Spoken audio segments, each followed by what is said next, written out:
¿Ya ven la presentación? Sí, ya se ve, gracias. Ok, va.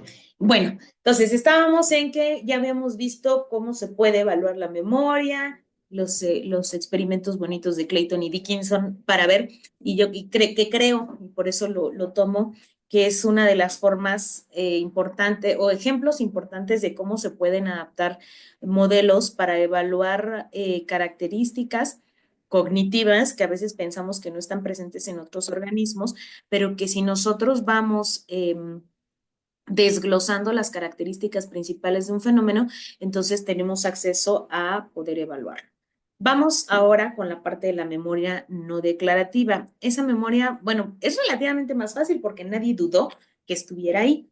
En los animales, ¿no?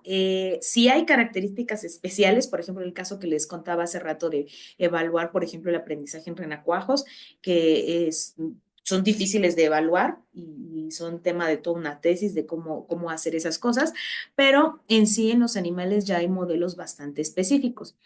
Si recordamos el modelo de ahorita que veíamos de el, la taxonomía de Larry Squire, bueno, en la memoria declarativa tenemos desde la memoria procedimental que implica el aprendizaje de hábitos y de habilidades, el priming, el condicionamiento, que ya vimos también algunos ejemplos de condicionamiento, y el aprendizaje no asociativo, que sería el de los reflejos. Entonces, cuando hablamos de habilidades y hábitos, hablamos de habilidades perceptuales motoras, habilidades que podemos ver lo que una persona podemos ver que hace. Y hay habilidades abiertas y cerradas, habilidades que pueden estarse expresando todo el tiempo, como el simple hecho de caminar, y habilidades cerradas que se pueden expresar solo en determinado momento, bajo determinadas circunstancias. Y también tenemos el aprendizaje de habilidades cognitivas como el sumar determinados números con determinada estrategia. En el priming tenemos como la influencia de ciertos estímulos ambientales puede influir en los recuerdos que tenemos. Por ejemplo, este tipo de efectos, como el que les muestro en la imagen, el cómo los estímulos que están de forma aledaña, bread, juice, milk, cuando tú tienes que completar esa palabra, te viene la palabra soup, ¿no? De sopa porque estamos hablando de alimentos, entonces la memoria recupera, llena ese espacio con cosas de ese mismo campo semántico.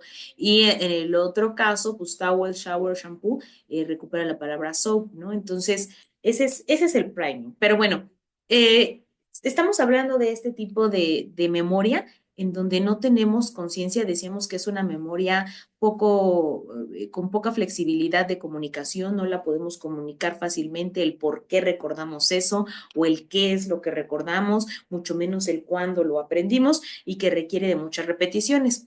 ¿Cómo evaluamos eso en los animales? Bueno, uno de los modelos que se ha usado mucho es el laberinto elevado en T para evaluar memoria procedimental en las ratas. Y les decía, fíjense cómo otra vez recurrimos a una característica etológica de los animales. ¿Cuál es el principio? Que las ratas suelen expresar aversión por los lugares abiertos y elevados y como característica así muy particular la tigmotaxia, que es desplazarse siempre en contacto con la pared, lo más pegado a la pared posible. De hecho, la tigmotaxia es pegado, rozando la pared. Si ustedes alguna vez se les ha metido algún roedor a sus hogares, habrán visto que corren por las orillas, o sea, se desplazan así. Es raro que crucen por el centro y ese principio también nos va a servir para evaluar la ansiedad. Pero en general presentan aversión por los lugares abiertos y elevados. Entonces, lo que se usa en el laberinto elevado en T es un aparato que es el que vemos aquí que quise dibujar, que es un laberinto de tres brazos, uno cerrado, este de acá, y dos abiertos. Ajá. Está elevado del suelo aproximadamente, pues yo creo que también diría como unos 50 centímetros del piso, y eso hace que estos brazos, al estar abiertos y estar elevados, sean aversivos para la rata. ¿Qué se hace en este caso? Se coloca la rata en el interior del brazo cerrado, es decir, en esta esquina aquí que estoy señalando. Aquí se le pone de frente a la pared, o sea, volteándose a la pared, y entonces cuando la rata voltea, ¿qué hace? Va a explorar, porque acuérdense que las ratas pues, tienen también esta preferencia por la novedad, tienden a explorar, entonces se deslizan hacia acá, salen hacia acá, hacia los brazos abiertos, detectan rápidamente que no hay a dónde ir, no hay una salida, está abierto, está cerrado y regresan acá. Se les saca y se les vuelve a introducir. ¿Qué pasa en el segundo ensayo? Que si las ratas aprendieron que el caminar hacia acá los lleva a un lugar abierto y elevado, las ratas se van a quedar en esta esquina. Ajá. Y entonces de ahí nace el modelo. El procedimiento consiste en llevar a cabo un entrenamiento en donde se llevan 3 ensayos de evitación de 300 segundos y uno de escape.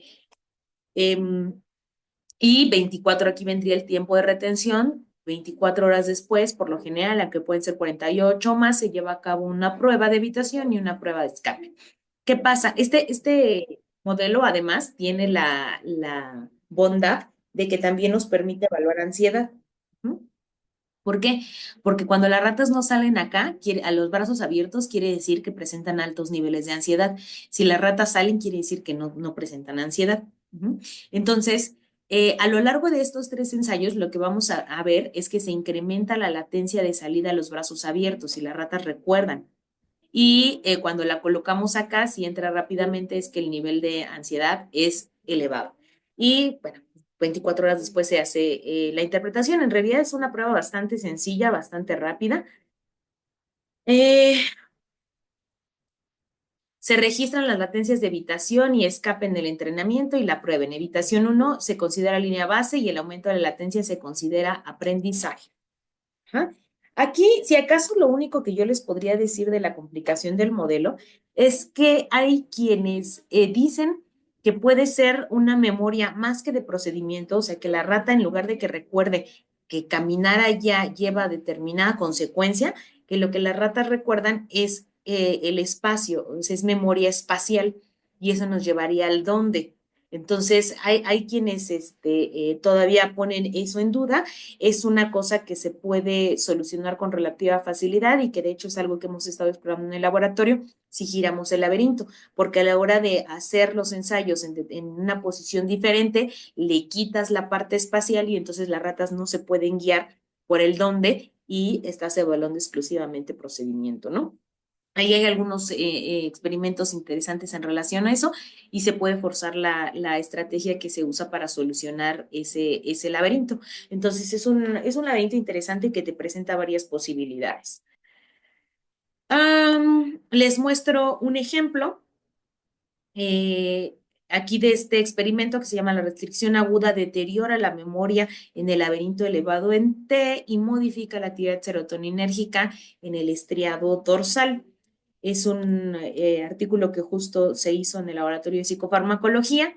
Su objetivo fue evaluar el efecto de la exposición a dos estresores, restricción y exposición al laberinto elevado en T en la liberación de serotonina y su relación con la memoria.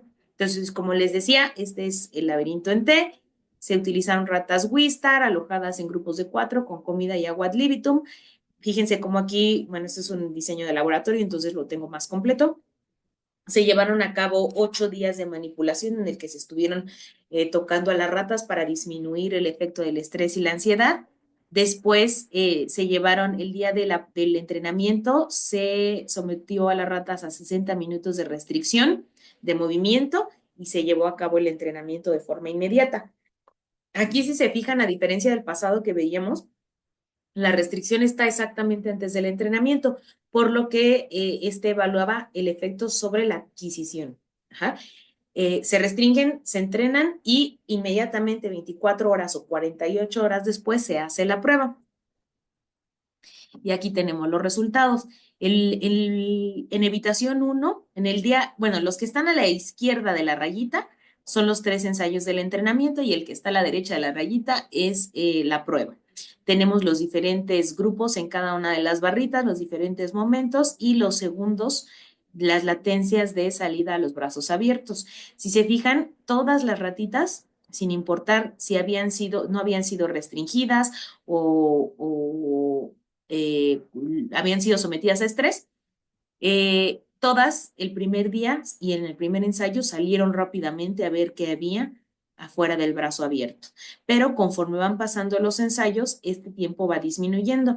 El único grupo o los grupos en donde no aumenta la latencia de la misma forma son estos dos, en donde hubo restricción y restricción 24 horas antes. Cuando hubo restricción 48 horas antes no las afectó, se da de la misma forma en donde no hubo restricción. Pero cuando la restricción está muy cercana al momento de la adquisición, entonces esta latencia no aumenta de la misma forma.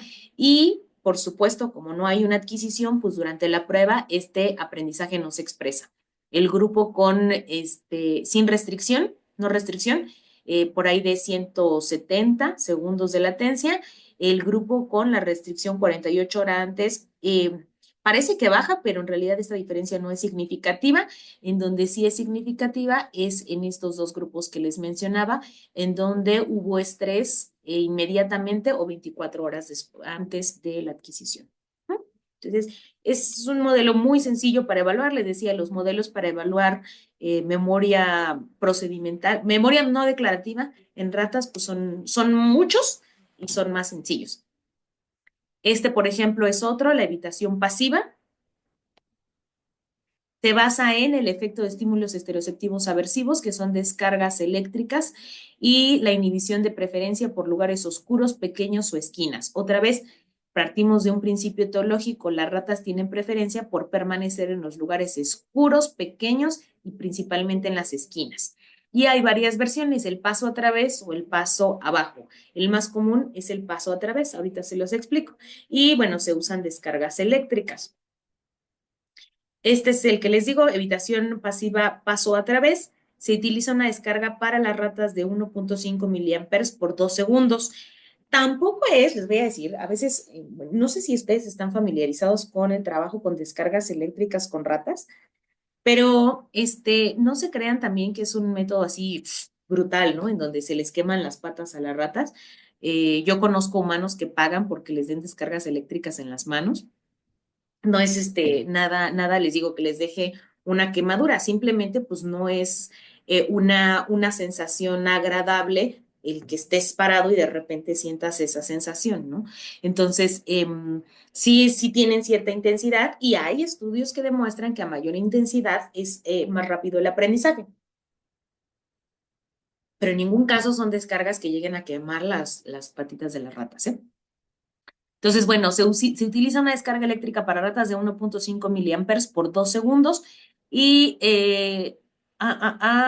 los animales que exceden los 180 segundos para pasar el compartimiento oscuro son excluidos y durante la prueba se evalúa una latencia a un máximo de 600 segundos. Se los explico aquí. Las cajas de evitación pasiva son así. Tienen un compartimiento iluminado y con las paredes blancas y un compartimiento con las paredes oscuras, todo oscuro, no hay luz ahí adentro. Se coloca a la ratita, creo que aquí no voy a poder, se coloca a la ratita en el compartimiento iluminado, es decir, acá, y se le deja ahí 5 minutos, ¿sí? Se le deja explorar aquí. Después de un tiempo determinado, se abre esta puerta, que es una compuerta de guillotina, o sea, se levanta la tapita y se abre la puerta. Y entonces, como este compartimiento está oscuro, la rata va a tender a pasar de forma inmediata hacia el compartimiento oscuro.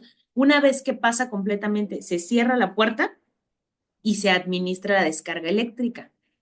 24 horas después se hace la prueba, se pone la ratita en el compartimiento iluminado y se le abre la puerta. ¿Qué pasa? Que si ella recuerda que al pasar aquí se cierra la puerta y viene la descarga, pues entonces va a evitar dar ese paso a través, por eso es memoria procedimental, evita ese paso y se evalúa la latencia. Lo que nos dicen estas acá es de que los animales que exceden 180 segundos para pasar el compartimiento oscuro son excluidos, o sea, si no presentan esa preferencia por el lado oscuro, pues no pueden ser usadas, no se les da la descarga. Generalmente, aunque hay algunos casos en donde se le instiga a la rata, es decir, con la mano se le pasa el compartimiento y se asocia, pero lo más común es no usarlas. Y durante la prueba se evalúan las latencias máximo de 600 segundos, es decir, durante la prueba contamos hasta 600 segundos, que son 10 minutos que se quedan aquí, y ya si se quedan ahí, fue tiempo máximo, la sacamos, recuerdan perfecto. Y bueno, recuerden, este intervalo de retención puede variar 24 horas, 48 horas o más, y podemos intervenir antes de la adquisición para ver si se adquiere la información en la consolidación o en la recuperación. La interpretación se evalúa la latencia, es decir, el tiempo que tarda el animal en transferirse del lugar iluminado al lugar oscuro, y entenderíamos que la prolongación de la latencia, o sea, esta latencia mientras más grande, más bien la diferencia entre la fase de aprendizaje y la prueba describe el aprendizaje. Y, ay, este lo quité, olvídenlo, este objetivo ya se fue. Otra prueba muy usada, aunque también es complicada, es el laberinto acuático de Morris. Aquí ya empezamos a mezclar un poquito, a hacer un poquito más descriptiva la memoria, y es un laberinto bastante complejo que nos ayuda a evaluar diferentes tipos de memoria. Si se fijan aquí, podemos evaluar memoria de trabajo o memoria procedimental, pero ya le ponen un componente que es memoria espacial dirigida por los estímulos ambientales. Digo que es una prueba también un poquito más complicada. Nosotros en el laboratorio, que le interesa hacer ese tipo de trabajo, tenemos un laberinto acuático de Morris.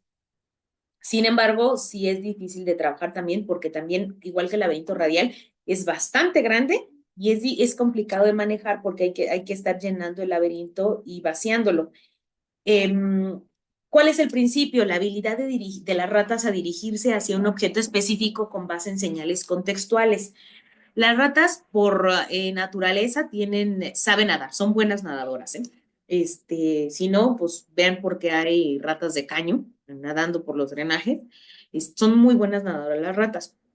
Entonces se usa ese principio y se coloca en pues es como una tina circular, ajá, en la que se les pone una plataforma. Bien, más o menos las dimensiones, casi 2 metros de diámetro del laberinto, 30 centímetros de altura. Es bastante agua la que se necesita para llenar ese laberinto. Y entonces se pone a la rata, se divide primero, nos orientamos en el laberinto acuático de Morris dividiéndolo en cuadrantes y los llamamos norte, sur, este, oeste e incluso sudeste, sudoeste, noreste y noroeste, ¿no? Para tener referencias. Y en alguno de esas, digamos, rebanaditas que se forman, se va a poner una plataforma que no se ve. Ajá. La rata no ve, se le pone a la rata en el agua, básicamente ese es el principio, pues se le pone a la rata en un cuadrante y se le permite, a veces se usan referencias en las paredes, como esta estrellita que está aquí. Ajá. Bueno, esa estrellita amarilla que se ve ahí, para que la rata se oriente hacia dónde está determinado punto y se le deja nadar para que encuentre la plataforma. Esta plataforma, una vez que la encuentre, la rata se puede subir en la plataforma y ya no tiene que nadar. Entonces, se cuenta el tiempo que la rata tarda en llegar a la plataforma. Y de ahí podemos variar las cosas para evaluar diferentes, al menos esos dos tipos de memoria de trabajo y memoria procedimental.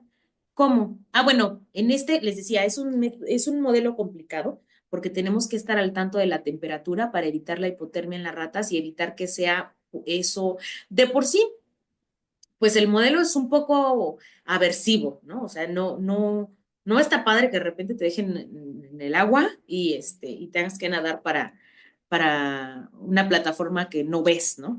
Eh, pero si el agua estuviera fría, pues sí se vuelve más aversivo, entonces hay que controlar la temperatura del agua, hay que controlar el color del agua. En algunos experimentos le echan leche al agua para que se ponga turbia, en otros se usan colorantes específicos y que no se vea la plataforma, porque si es agua normal, pues la rata ve en dónde está la plataforma. Y hay que cuidar también las señales contextuales, ya sea que querramos que haya señal contextual o que no querramos que haya señales contextuales, eso hay que cuidar. Este procedimiento que les muestro aquí es para evaluar memoria de referencia, o sea, que la rata vea las señales ambientales y en él la rata, fíjense cómo aquí, la rata siempre tiene que nadar hacia el mismo lugar. La plataforma, sí creo que no se alcanzaría a ver, pero bueno, aquí dice, la plataforma siempre se encuentra en el lado oeste. Ajá. Y se hacen por día 4 ensayos y siempre la vamos a poner en un cuadrante diferente. Primero la ponemos en el sur, luego en el este, luego en el oeste y luego en el norte. Pero la plataforma siempre se tiene que dirigir, siempre la plataforma está en este lado. Entonces, en el día 2 se cambia el orden del lugar en donde sale la rata. Primero sale el norte, luego el oeste, para que no aprenda, no sea memoria procedimental, siempre tenga que ser distinto el nado que hace en diferentes órdenes, pero el punto es que siempre tiene que llegar al mismo lugar. Ujú. Y este es el entrenamiento, se da durante 5 días. Generalmente lo que se hace es meter a la rata, se hace un ensayo, o sea, se mete a la rata en el agua, la rata nada a la plataforma, se sube a la plataforma, se le dejan ahí 30 segundos en la plataforma, luego se saca a la rata, se deja fuera de la situación 30 segundos y se mete al segundo ensayo. Y eso lo vamos a hacer durante 5 días seguidos. Este es el entrenamiento, que se espera que en el día 6 se le quita la plataforma y sale del lado norte, que es exactamente en oposición a donde se encontraba la plataforma siempre. Y contamos el tiempo que tarda en llegar y el tiempo que permanece ahí.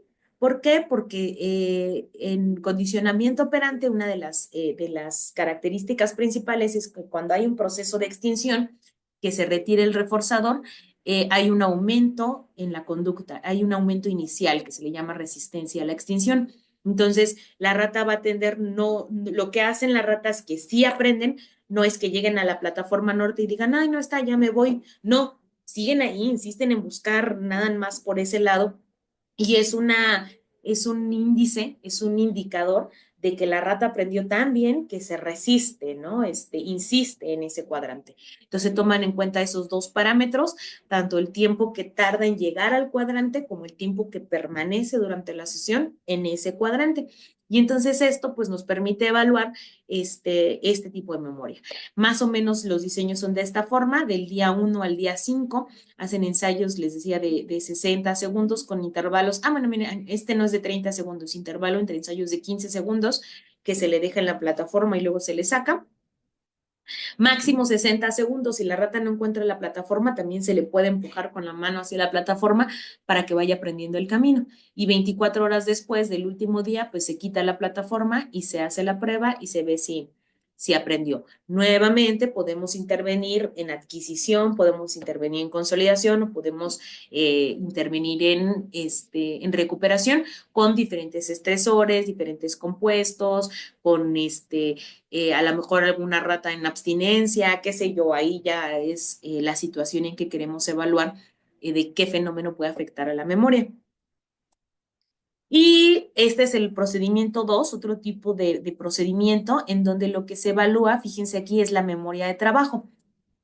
A la hora de evaluar, ¿qué es la memoria de trabajo? Tiene que ver con la información que tenemos en este momento para poder resolver un determinado problema. Cuando estamos haciendo una tarea en específico, necesitamos retener ciertas cosas que no nos vamos a acordar siempre, pero que necesitamos recordar para resolver esa situación. En este caso, fíjense, ajá, este es el día 1 y siempre va a variar el lugar de donde sale, pero también el lugar en donde se encuentra la plataforma objetivo. Sale de los puntos centrales, norte, sur, este, oeste, y la plataforma siempre va a estar sureste, suroeste, noroeste, noreste, pero nunca se va a repetir la posición. Ajá. Entonces, la rata puede tardar en llegar el primer ensayo. Todos los días la rata puede tardarse en llegar al primer lugar, porque puede ser que empiece a recorrer los demás cuadrantes hasta que, y el último en el que buscó es en donde estaba. Pero para el siguiente ensayo ya saben dónde no va a estar, porque nunca se repiten los lugares. Entonces tiene un lugar menos que buscar y aquí ya nada más tiene dos lugares en los que buscar y aquí debe de ir directo a la plataforma si es que ya aprendió. Obviamente en el día uno eso no va a suceder, pero se supondría que después de 5 días esta localización ya la va a hacer, la va a hacer inmediata. ¿Qué tiene que hacer? Ir recordando, aquí ya estuvo, entonces está acá. Esa es memoria de trabajo. Y entonces aquí, pues también, ese es otro modelo, otra variación que se puede hacer del día uno al 5, 4 ensayos con 60 segundos máximo, con intervalos entre ensayos de 15 segundos. Esto ya más o menos se los dije, cómo se interpreta. Se toma el tiempo que permanece en el cuadrante relacionado con la plataforma en comparación con el resto de los cuadrantes y también se considera la disminución del tiempo del ensayo 1 al ensayo 4 en la segunda versión. Otros paradigmas para memoria de trabajo, si somos ricos y tenemos un laberinto radial, también podemos hacer este. En cada brazo, ¿se acuerdan del laberinto radial que les enseñé? Es grande, estorboso, carísimo. Pero si tenemos uno, podemos poner un chocolatito al final de cada uno de los brazos.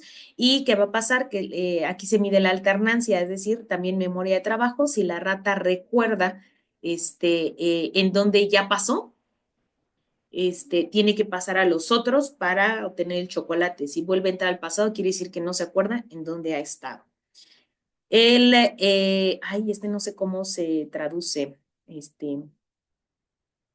Acá, tarea de no igualación de la posición de morada. Ajá. ¿Qué quiere decir esto? Bueno, ahí es algo similar al anterior, la alternancia. Tiene un estímulo muestra, ahí hay un reforzador, se le quita el estímulo y después el que tiene que elegir para encontrar el reforzador es el otro. Entonces, si recuerdan dónde estuvo el primero, en el segundo ya no va a estar. Algo similar a evaluación de la capacidad de memoria de trabajo el que tiene el simbolito de más es el que tiene el reforzador, son hoyitos en el piso, entonces se le pone un reforzador se van descubriendo cada vez más hoyitos y en los que ya estaban no hay reforzador, siempre va a estar en el nuevo. Entonces también es un modelo diferente. Y bueno, hasta ahí con modelos de memoria, para que nos pueda dar tiempo de revisar algunos modelos de estrés y de ansiedad. Entonces vamos con otro fenómeno que no necesariamente es una patología, pero que puede convertirse en una patología. Aquí les decía que pasa lo mismo que con memoria y con aprendizaje, entre el estrés y la ansiedad. Algunos trastornos mentales, estrés, ansiedad también vamos a ver depresión. ¿Qué pasa con el estrés? El estrés es una respuesta fisiológica y por tanto es natural. Todos nosotros tenemos respuestas cuando nos enfrentamos, respuestas muy específicas cuando nos enfrentamos a estímulos que detectamos o que identificamos como amenazantes. Y a eso le llamamos respuesta de estrés. Si hay un predador de repente enfrente de cualquier organismo humano o no humano, se va a desencadenar la respuesta fisiológica del estrés y esto implica la activación del hipotálamo que libera factor liberador de corticotropina. Activa en la hipófisis la liberación de corticotropina, de hormona adrenocorticotrópica que va a viajar por el torrente sanguíneo para activar las glándulas suprarrenales que finalmente van a liberar glucocorticoides. Y a esa liberación de glucocorticoides, cortisol en humanos y corticosterona en roedores, es a lo que se le conoce como la respuesta de ansiedad. Y bueno, va a liberar, entre otras cosas, también noradrenalina, por ejemplo, que ayuda a poder responder ante estos estímulos amenazantes. Entonces, el estrés es una respuesta fisiológica, les decía, y es natural. ¿Qué pasa? Que este estrés no lo podemos evaluar fácilmente si no tomamos en cuenta que se puede desarrollar ansiedad. Denme un segundito.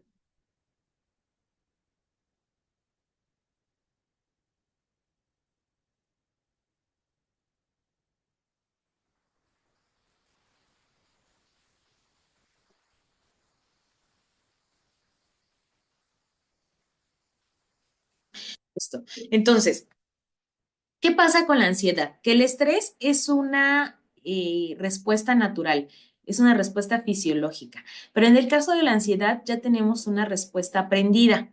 Es la anticipación a una futura amenaza. Es decir, una cosa es que yo ya esté frente al predador y otra cosa es que haya estímulos que me indican que en unos segundos voy a estar frente al predador y entonces esa respuesta que es similar a la del estrés se empiece a desencadenar antes y peor si esa respuesta es demasiado intensa. Ajá. También es una emoción natural, así como necesitamos del estrés porque necesitamos escapar o ponernos a resguardo de esos predadores, también necesitamos aprender que hay estímulos que nos señalan que esto nos indica que va a venir para tener respuestas anticipatorias, que nos preparan o para evitar, ¿no? Estar frente a esos estímulos. Entonces, si yo veo por ahí una situación de mucho riesgo, en donde hay, no sé, una casa incendiándose, fuego, pues por supuesto que me va a señalar que si yo me meto ahí, voy a estar en una situación estresante, entonces mejor me alejo. O sea, la ansiedad también, hay quienes pueden caer en esa confusión de que el estrés es natural, pero la ansiedad no. No, sí, también la ansiedad es natural, es adaptativa y la necesitamos. Promueve la supervivencia, incitando a la persona a alejarse de lugares peligrosos.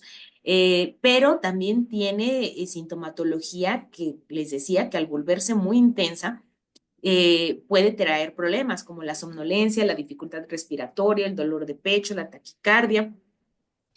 Eh, sí, quienes hemos tenido problemas de ansiedad sabemos que pues la odiamos y que es muy complicada, pero pues es una aliada. De hecho, hay estudios que señalan que la probabilidad de una vida larga es menor en gente con baja ansiedad que aquellos dentro de la normalidad. Es decir, las personas que no sienten ansiedad, o sea, que realmente sus niveles de ansiedad son muy bajos, viven menos que las personas que tenemos ansiedad de niveles normales, no altos, normales. Ajá. Eh, pero bueno, este incremento sí puede llevar a trastornos de ansiedad, eso ya es el polo opuesto, y puede estar causado por inseguridad, preocupación y miedo al futuro. De hecho, hay estudios que señalan que los pacientes, fíjense, eso es interesante, los pacientes con ansiedad comórbida con depresión tienen menor mortalidad que los que solo tienen depresión y en particular se habla de casos de suicidio. Es decir, que las personas que sufren únicamente de depresión tienden a suicidarse más que aquellos que sufren de depresión, pero también sufren ansiedad.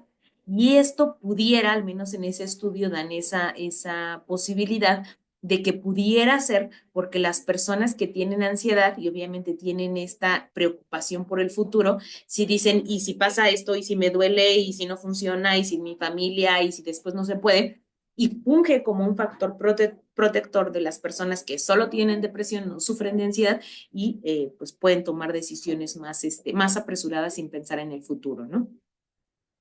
Entonces, bueno, pero bueno, decíamos que indudablemente el exceso de ansiedad nos lleva a un trastorno. Ahora, ¿qué pasa con los animales? Porque estábamos viendo cómo evaluar en animales.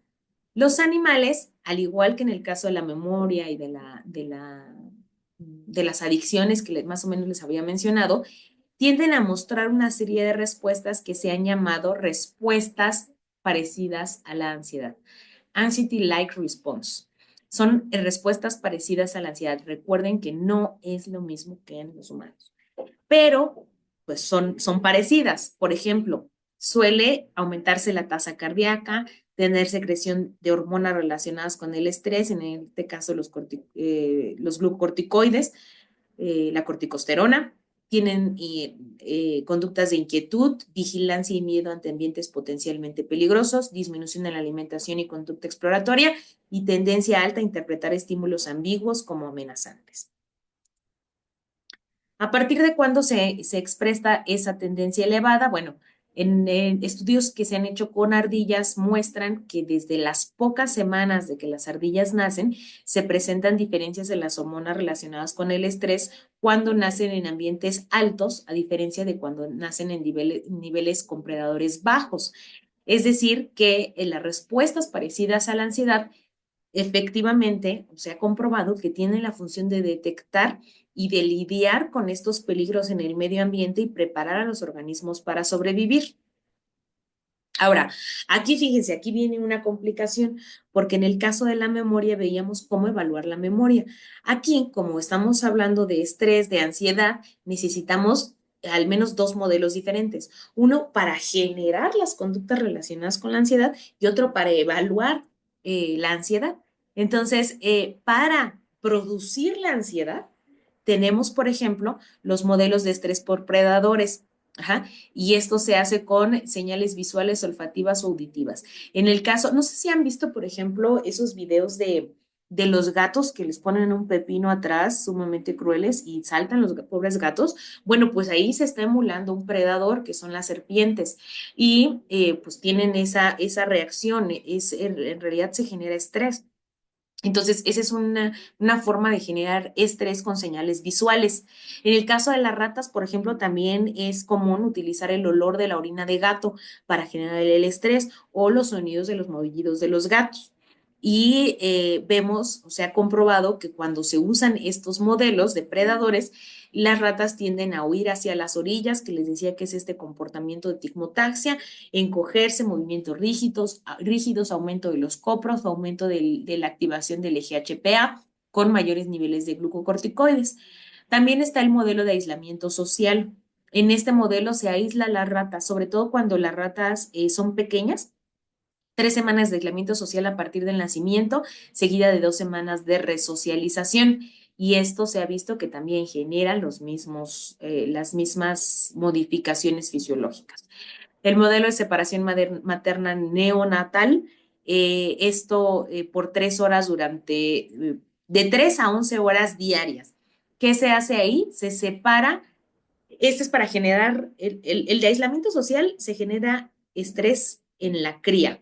O sea, se le aísla totalmente y se le deja solito desde siempre 2 semanas y luego se le pone a resocializar y eso genera estrés. El modelo de separación materna neonatal es para generar estrés en la madre. Ahí la madre tiene sus crías y se le quitan las crías por 3 horas diarias, de 3 a 11 horas diarias, y se le permite escucharlos de lejos. Eso también genera estrés. La restricción de movimiento, que es uno de los más usados, se pone la ratita en un cilindro de acrílico, como una especie de cuando atan a los bebés con mantitas y no se les deja mover, y eso genera estrés. Y el modelo de ansiedad por miedo condicionado, que tiene que ver con la asociación de señales relacionadas con los predadores, con determinados estímulos y estar usando los estímulos, o modelos con drogas, como administrarle a las ratas directamente corticosterona, por ejemplo. Y por otro lado, les decía, este modelo nos permite generar la ansiedad. Ya tenemos la ansiedad y ahora queremos ver si Perdón que realmente te la ansiedad. interrumpa, Sí. perdón. Tengo una duda. Ujú. Mencionabas que esto es para generar la ansiedad. Claro. La duda es, ¿qué medida es la que tú estarías tomando para decir, ya se generó? Porque, o sea, me quedan claras las explicaciones, pero lo que no alcanzo a entender es qué medida o qué parámetros que tú tomes para que digas, con esto, entonces ahora sí yo ya puedo decir que ya se generó la ansiedad y ahora ya lo puedo ocupar para hacer la manipulación que yo quiero. Surge perfectamente como introducción a esta. A eso iba. Ese es un modelo para generar ansiedad, pero ahora, ¿cómo la medimos? Una de las formas para medir que realmente se está generando la ansiedad es la prueba de campo abierto. Esta prueba de campo abierto, bueno, ya les había hablado, de hecho, el laberinto elevado en T también surge para medir ansiedad, porque si tú pones a la rata en el brazo abierto, el tiempo que tarda la latencia de entrar al brazo cerrado sirve como un estímulo de ansiedad. Si la rata no presenta ansiedad, se queda olfateando el brazo abierto, se queda ahí en el borde y va caminando poco a poco hacia el brazo cerrado, pero si la rata está ansiosa, tarda menos, o sea, tarda un segundo en llegar al fondo del brazo abierto. Esa es una prueba. La otra que a mí me gusta más y que es muy útil es la prueba de campo abierto. El campo abierto es la caja esta que les decía que se usa en la prueba de reconocimiento de objetos. Es una caja muy simple. Consiste en una arena de diferentes formas, bueno, también hay circulares. Y Se evalúa la reacción inicial de un animal a un estímulo novedoso que implica evitación. Conforme el tiempo avanza, tiende la exploración. Entonces, ¿qué se hace? Se mete a la rata a la caja del campo abierto y se meten conductas etológicamente relacionadas con la ansiedad. Por ejemplo, el movimiento versus el freezing. Ajá. Cuando una rata está muy ansiosa, tiende a quedarse en freezing, como lo veíamos en la supresión condicionada. El freezing no es solo que se queden quietas, sino que se les erizan los pelitos del lomo. Y este modelo de campo abierto, híjole, tiene que ser muy bien estandarizado con el entrenamiento de los observadores para que puedan identificar, definir operacionalmente estas conductas, que ahorita les hablo de esta definición, de estas definiciones, definir en qué momento se va a registrar para poder medir cuánto tiempo están en freezing y cuándo no. Entonces se toman las medidas de línea base cuando la rata no está estresada y después cuando esté estresada. Y se supondría que este freezing debe de aumentar. Les decía, es el tiempo que la rata pasa quieta y con el pelito erizado. No se va a tomar solo una medida, se toma al menos una, dos, tres, cuatro, cinco medidas que están bien caracterizadas. De hecho, nosotros ya las hemos evaluado también en el laboratorio y estandarizado y nos dan un buen índice. La defecación, cuando la rata entra en ansiedad, comienza a defecar mucho más. Entonces, se cuentan los copros y a mayor copros, mayor ansiedad. El consumo de comida baja. Ahí en este caso, bueno, nosotros en el laboratorio no les ponemos comida, pero si ustedes les pusieran comida a la rata, comerían más, sobre todo si las ratas están en relativa privación. Si están ansiosas, no comen, disminuye su comida, están ansiosas, mientras que si no están ansiosas, están relajadas, dedican mayor tiempo a comer. El acicalamiento es una conducta que a mí me parece bien interesante porque la vemos también en los humanos. De hecho, hay un artículo muy bonito por ahí, si a alguien le interesa, me dice y se los paso, de todo el análisis etológico de la conducta del acicalamiento. ¿Qué es el acicalamiento? Es las conductas que tienen los organismos para limpiarse, asearse, quitarse, en el caso de los animales, espero que de nosotros, ¿no? Quitarse parásitos de encima, quitarse piojitos o lo que sea, como los changuitos cuando están quitando los piejitos unos a los otros, esa es una conducta de acicalamiento. Puede ser hecho por el mismo organismo, o sea, auto acicalarse o ser acicalado por otra persona.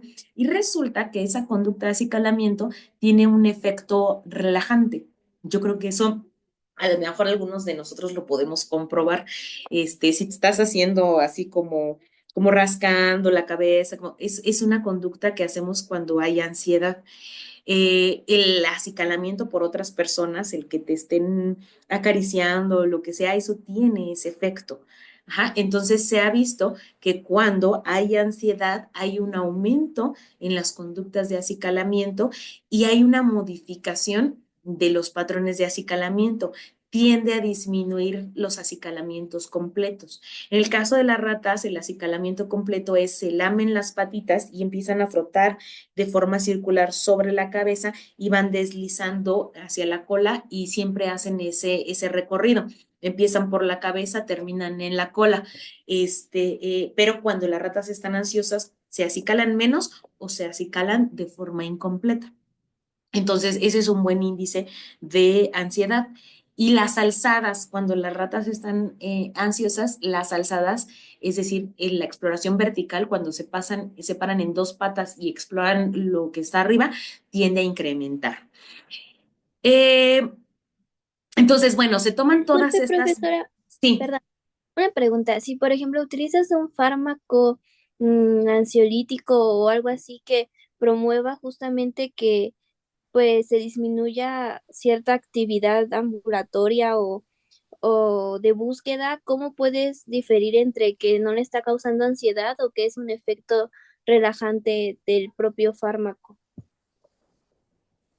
Ay, y creí que había entendido tu pregunta, ya con eso último ahí me perdí. Pero a ver, esto que preguntas es importante porque cuando tú caracterizas un modelo, tienes que hacer estas pruebas básicas. Es decir, lo básico, básico para que sepas cómo un modelo funciona es que tú evalúas en campo abierto a una rata sin algo, ¿no? Una rata normal y te salen ciertos segundos de freezing, ciertos número de copros, ciertos gramos de comida, ciertos segundos de acicalamiento y cierto número o tiempo de alzadas. Luego lo estresas. ¿Y qué tendría que pasar? Si tú usas un estresor que ya ha sido comprobado en otras situaciones que produce estrés y ansiedad en días consecutivos, lo expones a la orina de gato, lo metes y empiezas a observar. ¿Qué tendrías que observar? Una diferencia significativa del aumento en el freezing, un aumento en la defecación, una disminución en la comida, una disminución en el acicalamiento y un aumento en las alzadas. Ajá. Y después tienes que hacer las manipulaciones contrarias. Ese es el control. Vas a poner en la rata normal un ansiolítico. ¿Y qué tendrías que ver? Exactamente lo contrario. Y luego también tendrías que ver que si tú le pones el estresor, es decir, la orina de gato, y le administras una benzodiazepina, tienen que quedarse normal. Y eso te va a dar muestra, y eso ha sido comprobado, que el modelo es sensible a medir esas modificaciones básicas que han sido probadas. No sé si eso responde a lo que me decías. Sí, sí, sí, creo que sí. Ok, es que la última parte ya no te la entendí, que cómo sabíamos si era efecto del medicamento. Bueno, porque tienes todos los controles necesarios, ¿no? Si tienes a una rata y no, en una condición solo la tienes y la metes, tiene un número y después la vuelves a meter, pero la única modificación fue, o sea, lo único diferente que hiciste fue restringirla de movimiento. Y eso produce un aumento que además estadísticamente es significativo en los segundos de freezing. Ah, pues entonces quiere decir que tu manipulación es la causa de ese, de ese aumento, ¿no? Ok, gracias.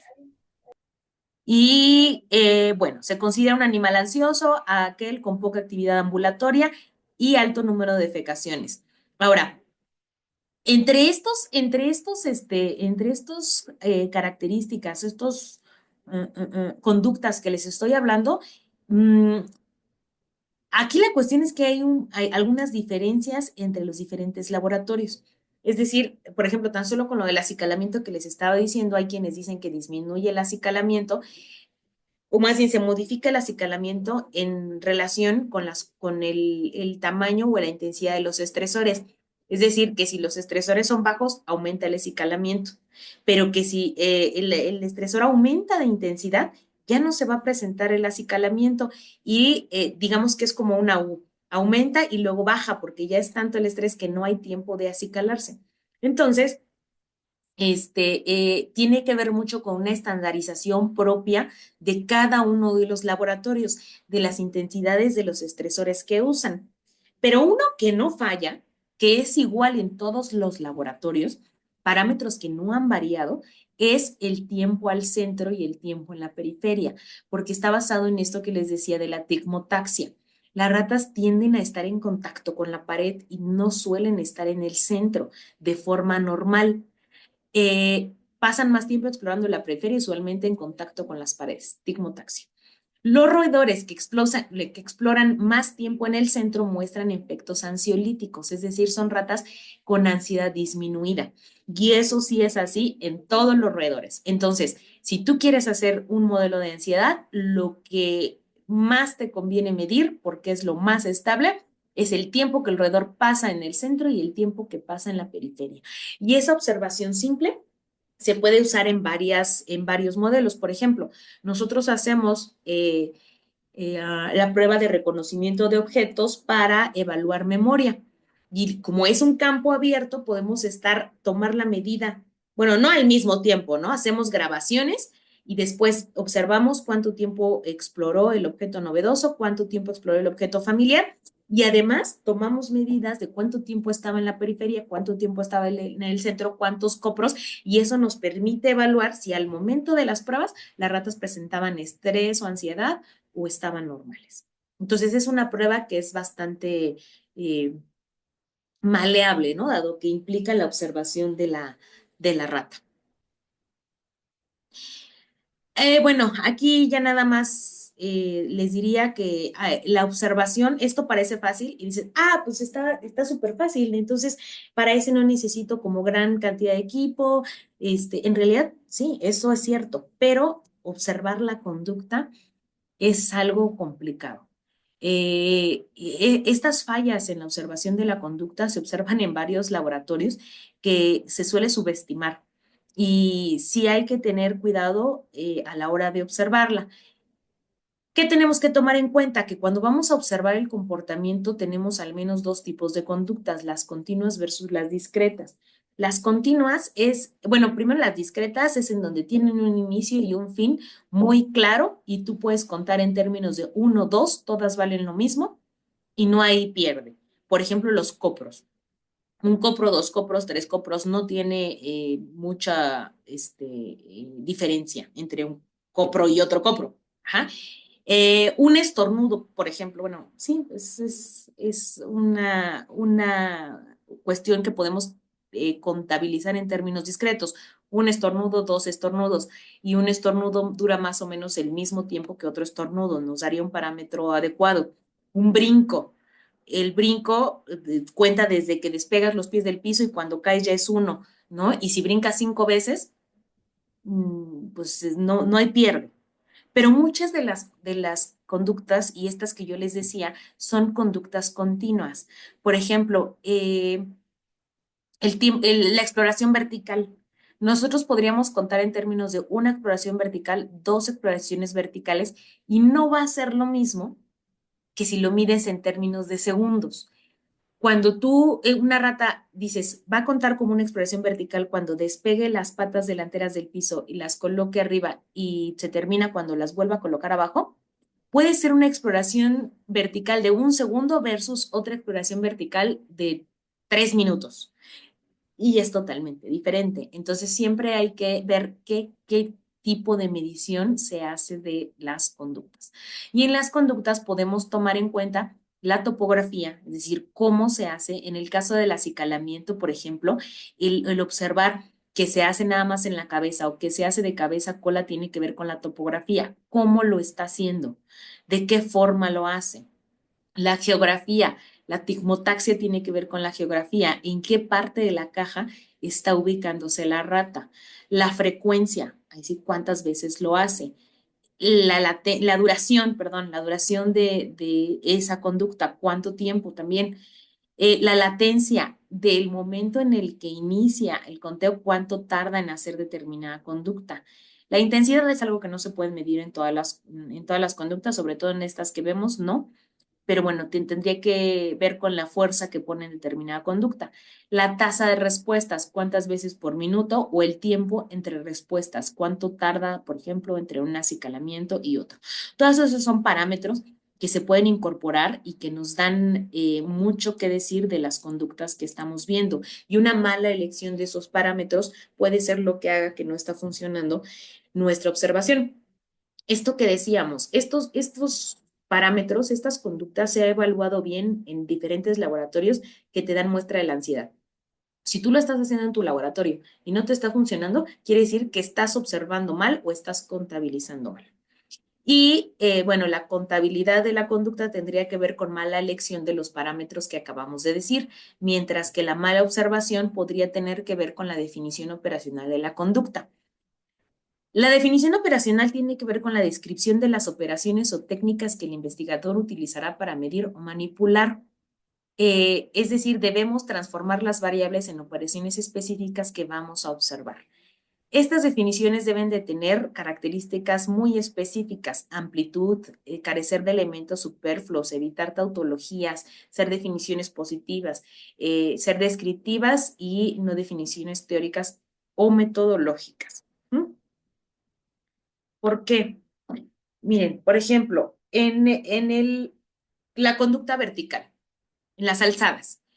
Si nosotros no definimos correctamente cuándo ya comienza a contar como una alzada y cuándo no, no vamos a tener solamente diferencia entre otros observadores y sobre todo cuando tenemos muchos videos que analizar.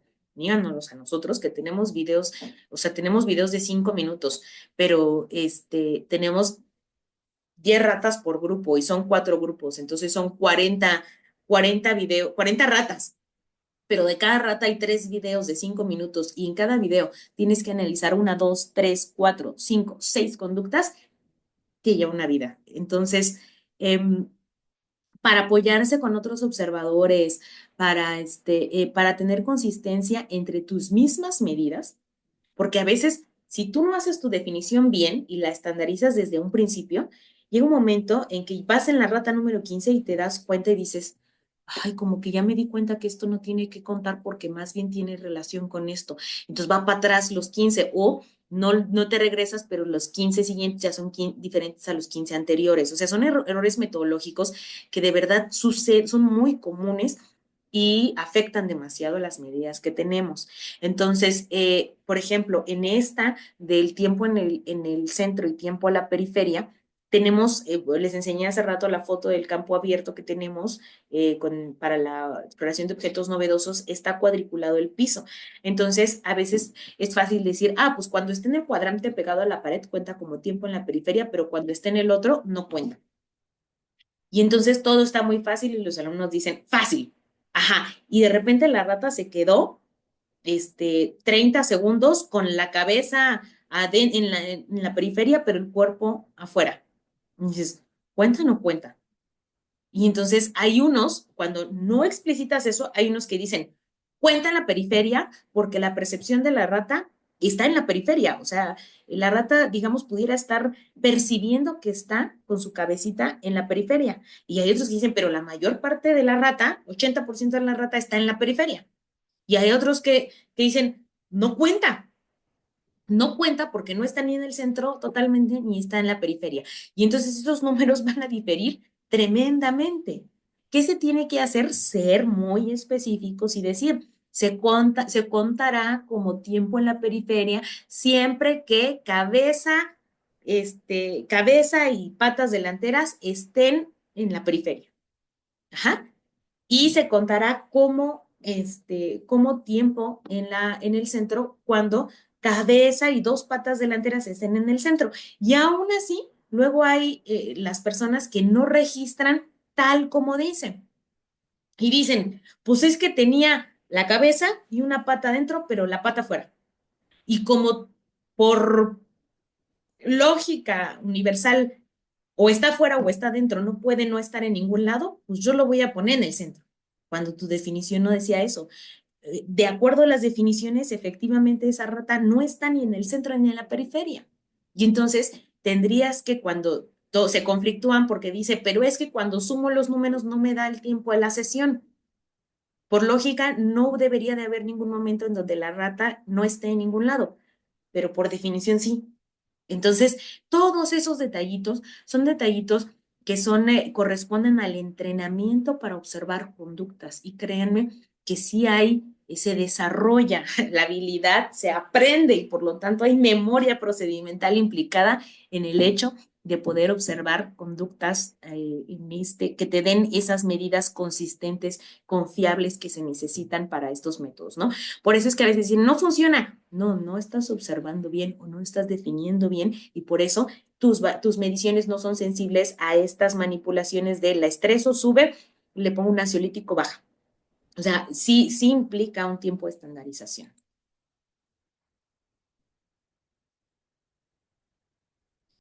Y finalmente, ya casi acabamos, vamos con depresión. Depresión es un trastorno del estado del ánimo. Se caracteriza por un humor decaído persistente, autovaloraciones negativas, sentimientos de desesperanza y anedonia, es decir, la incapacidad de sentir placer con cosas que anteriormente nos causaban placer.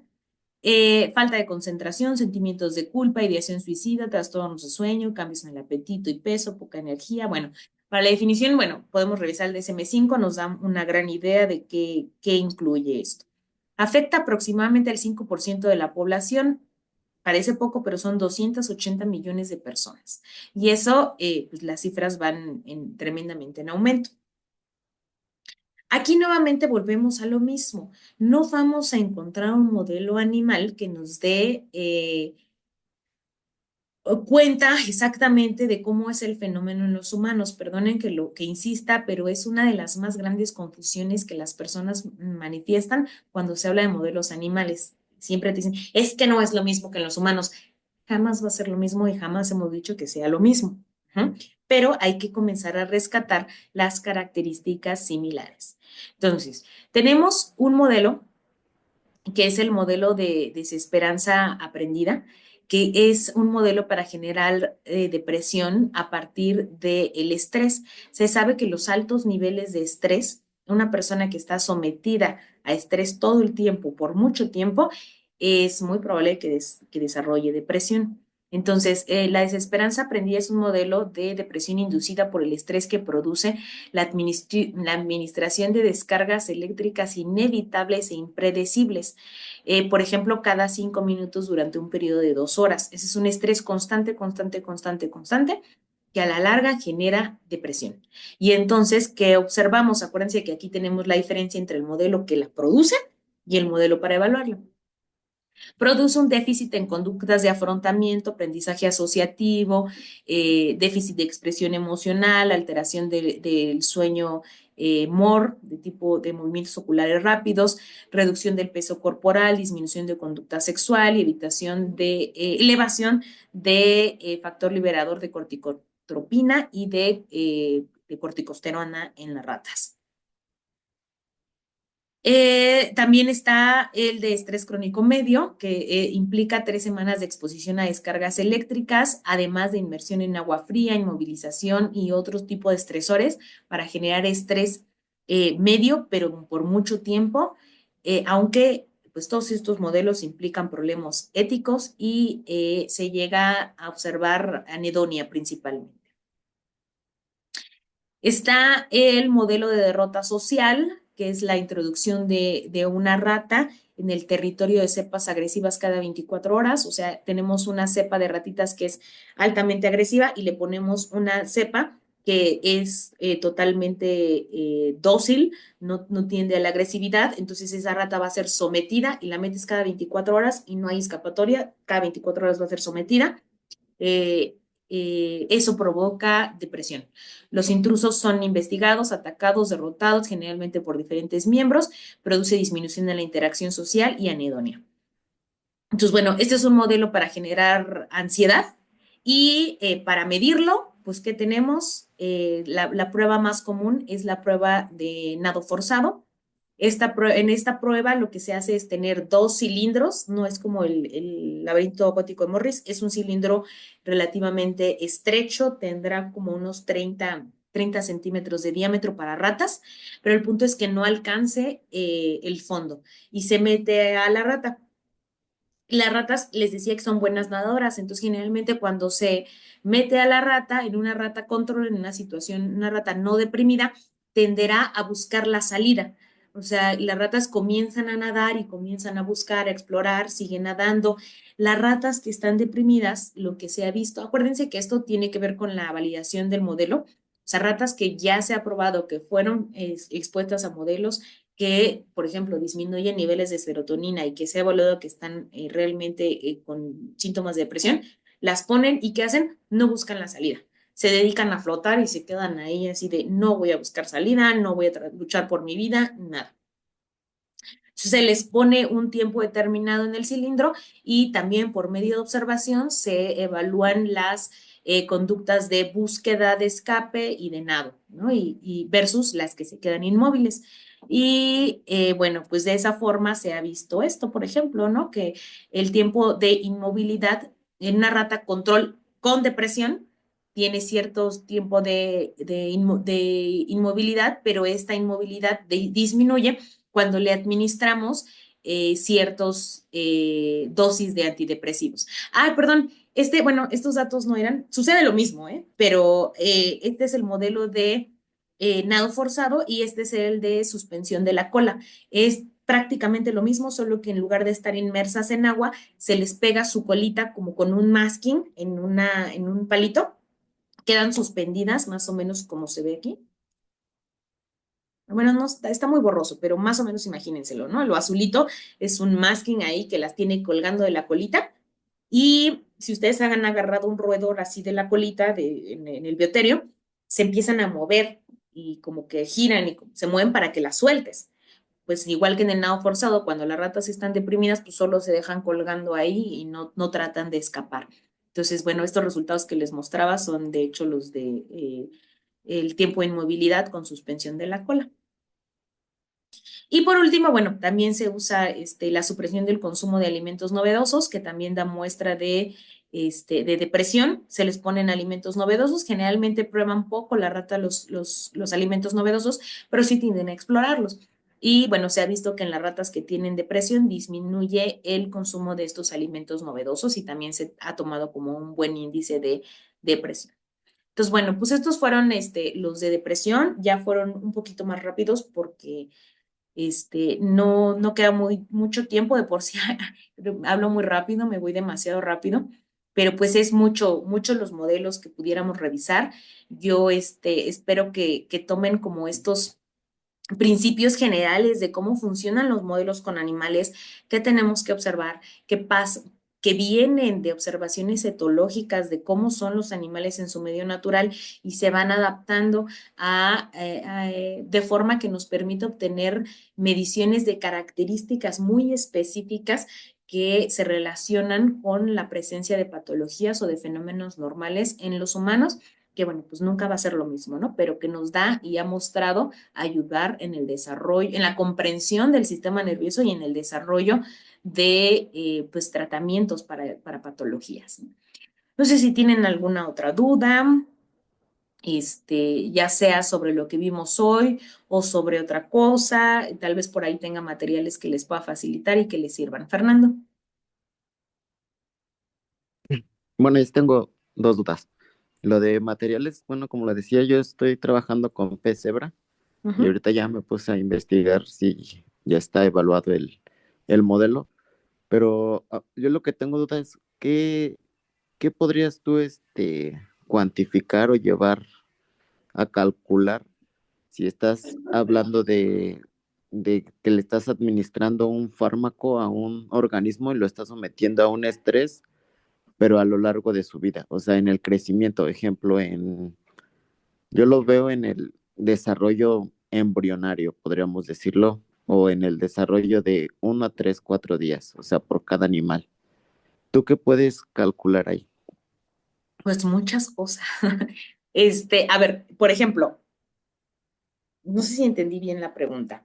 Hay un animal, no sé a dónde va la pregunta encaminada, pues si es como en este ámbito de la crítica a la investigación con animales, o si más bien es esta parte de cómo afecta el estrés continuo en el crecimiento o en la vida de un organismo.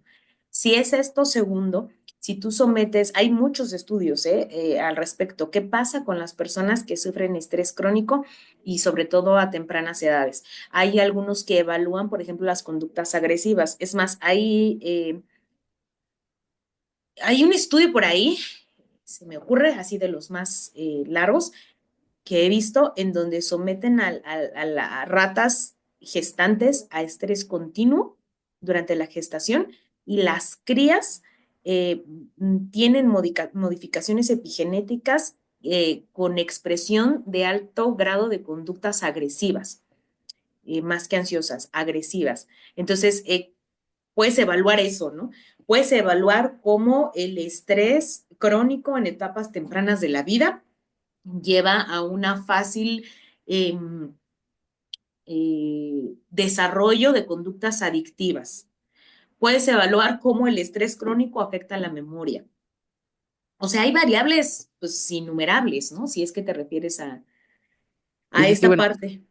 bueno, sí, Ujú. sí, o sea, yo me refiero, ejemplo, en el desarrollo de la rata llega un momento donde tiene un pico alto de crecimiento, pero si tú lo sometes a cierto estrés, podrías ver una reducción en su tamaño, ¿no? Podríamos, hablando como factor el tamaño, como usted decía, ¿no? Lo de la glucosa, tendrías que estar midiéndole al organismo la glucosa todo cierto tiempo para estar diciendo, mi fármaco si es viable para el estrés, porque me imagino que a lo largo hay diferentes estresores, ¿no? o tienes que someter al organismo al estrés, y a todas estas pruebas que usted dice, y estarlas tomando en ese periodo. Si tú quieres tener, o sea, en un estudio tú tendrías que someterlo a estrés, no podrías hablar de los estresores normales en la vida porque tienes que tener el control de cómo se están presentando, en qué intensidad se están presentando. No puedes solo decir, bueno, este organismo a lo largo de su vida es evidente que está en estrés porque los niveles van a variar. Entonces tú tendrías que tomar un estresor determinado, someter al organismo a estrés y efectivamente estar tomando las medidas adecuadas. Ahí viene la dificultad de los modelos, porque, por ejemplo, en lo que tú dices de medir glucosa, ¿puede haber afectación de la glucosa? Sí, sí puede haber. ¿Es un buen parámetro que podamos tener como indicador? Pues, híjole, depende mucho. Si tú lo vas a hacer crónico y todos los días le vas a tomar muestra de sangre, eso mismo va a fungir como un estresor, porque para tomarle muestra de sangre a la rata hay que estarle, para glucosa, se le hace una cortadita en la cola y de ahí se sangra la rata. O se saca con una jeringa de una vena de la cola. Entonces, todo eso es muy estresante y estárselo midiendo diario genera es un estresor. Entonces, todos esos son detalles que se tienen que tomar en cuenta en el modelo. Ejemplo, entonces, ¿usted qué me recomendaría en variables, para no ser, o sea, qué muestra puedo tomar si yo lo estoy estresando, pero para no ser tan invasivo? Pues, Híjole, es que tu pregunta es muy extensa. ¿Estás hablando de ratas? no, de peces. Bueno, es que yo estoy trabajando con peces, Ujú. y no he encontrado mucho, sí encontré ya mucha bibliografía en cómo lo someten, hasta les ponen un espejito y como usted decía, características, violentas, pero, Mira, ah, bueno, tengo idea de que por ahí justamente una alumna de biología que está trabajando algo como por ahí, está evaluando el contenido de desechos, no sé, en sí no sé los peces si hacen pipí o popó, qué es lo que toma del agua, pero mide el contenido del agua y ahí puede detectar glucocorticoides y eso es una medida no invasiva. Pero como te decía, no soy como experta en peces, tendríamos que comentarlo y buscarle, pero pudiera ser eso. Y se puede detectar, al menos en la orina. ok, eso sí no sabía. Mire, me acaba de dar Ujú. una gran idea. Ok, bueno, sí, esas eran mis dudas. Muchas Esos gracias. son niveles de glucocorticoides y de hormonas relacionadas con el estrés y la ansiedad, pero habría que ver, insisto, o sea, esa parte interesante, ahí la parte interesante es ver qué conductas de ansiedad tiene un pez cebra. O sea, un pez cebra, cuando tú lo pones un depredador, le pones un señuelo que parezca un depredador, ¿cuál es el comportamiento típico de un pez cebra? No sé, porque yo no te digo, no sé de peces, pero se me ocurre que puede ser esconderse entre las plantitas o nadar por abajo, o nadar por arriba, o pegarse a las orillas. O sea, esa es parte de ver qué es lo que hace para poder tomar eso como un indicador. Sí, estandarizar el organismo, ¿no? Ahora sí que, Exactamente, exactamente. no, pero mira, acaba de darme una gran idea. Voy a tratar de buscar, me imagino que ya debe de haber estudios porque el pez cebra últimamente Sí, es muy está ahí usado. como, sí, sí, sí. Ujú. Bueno, muchísimas gracias. No, ¿de qué? ¿Alguien más tiene alguna otra duda? Yo, Sí.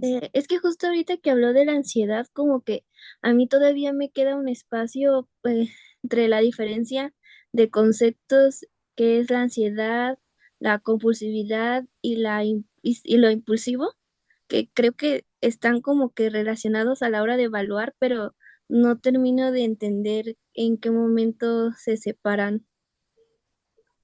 Ay, no recuerdo haber hablado de impulsividad.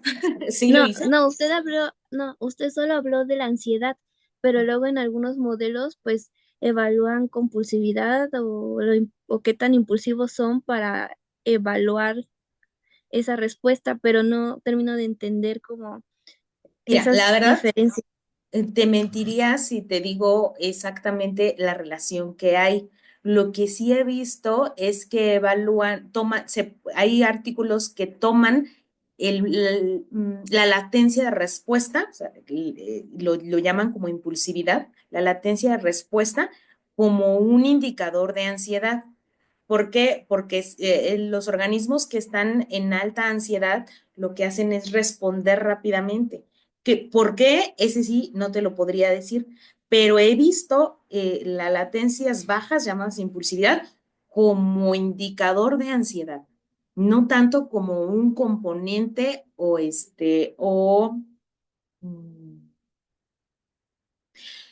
o como que el correlato biológico de ambas cosas esté relacionado, sino como un índice de ansiedad. Solamente eso. Ok, gracias.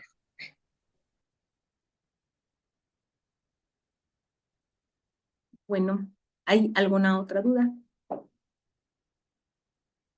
¿No? Bueno, Yo, pues, yo, profesora, yo. dime. Sobre el material que dijo que podría compartirnos de la conducta del aislamiento. Les voy a dejar mi correo Ok, en el chat y les pido porfa si me dicen qué tema les interesa o ahí díganme, me gustaría ver si tienes algún material relacionado con esto y con gusto se los paso, ¿sale? sí, muy bien, gracias. Gracias, profesora. Se los estoy escribiendo para que no se vayan sin él.